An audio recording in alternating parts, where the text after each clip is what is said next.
कल्पना कीजिए एक ऐसा समय जब धर्म कमज़ोर पड़ चुका हो, अधर्म अपने चरम पर हो, इंसान इंसानियत भूलने लगे और संसार में सत्य की आवाज़ दबने लगे। तब क्या होगा? सनातन धर्म के शास्त्रों में एक ऐसे अवतार का वर्णन मिलता है जो कलयुग के अंत में धर्म की पुनः स्थापना के लिए प्रकट होंगे। उनका नाम है भगवान कल्कि। लेकिन सवाल यह है कि कल्कि अवतार कौन है, उनका प्राकट्य कहाँ होगा और क्या हम उस समय के करीब पहुँच चुके हैं?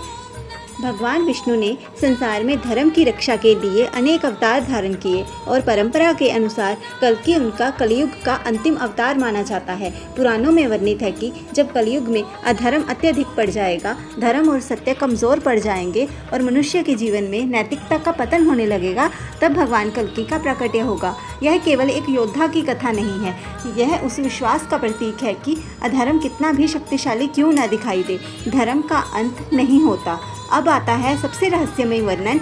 शास्त्रीय परंपरा में भगवान कल्कि को श्वेत घोड़े पर सवार और हाथ में तलवार धारण किए हुए बताया गया है। उनका स्वरूप केवल युद्ध का प्रतीक नहीं माना जाता। श्वेत घोड़ा पवित्रता और गति का प्रतीक माना जाता है और हाथ की तलवार अधर्म और अज्ञान के विनाश का प्रतीक मानी जाती है। अर्थात कल्कि का संदेश केवल बाहरी युद्ध नहीं बल्कि अंधकार पर प्रकाश की विजय भी है।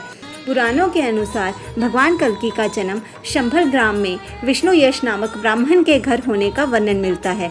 यही कारण है कि शंभल का नाम कल्कि अवतार की कथा में विशेष रूप से आता है। लेकिन ध्यान रखिए, आज के समय में कई स्थानों को शंभल बताने के दावे किए जाते हैं। इन दावों को निश्चित सत्य मानना उचित नहीं है, क्योंकि शास्त्रीय वर्णन और आधुनिक दावों के बीच अंतर समझना ज़रूरी है। हमारी आस्था मजबूत हो सकती है, लेकिन आस्था के साथ विवेक भी ज़रूरी है। अब सबसे बड़ा सवाल, क्या भगवान कल्कि अवतार ले चुके हैं? इसका उत्तर कोई मनुष्य निश्चित रूप से नहीं दे सकता।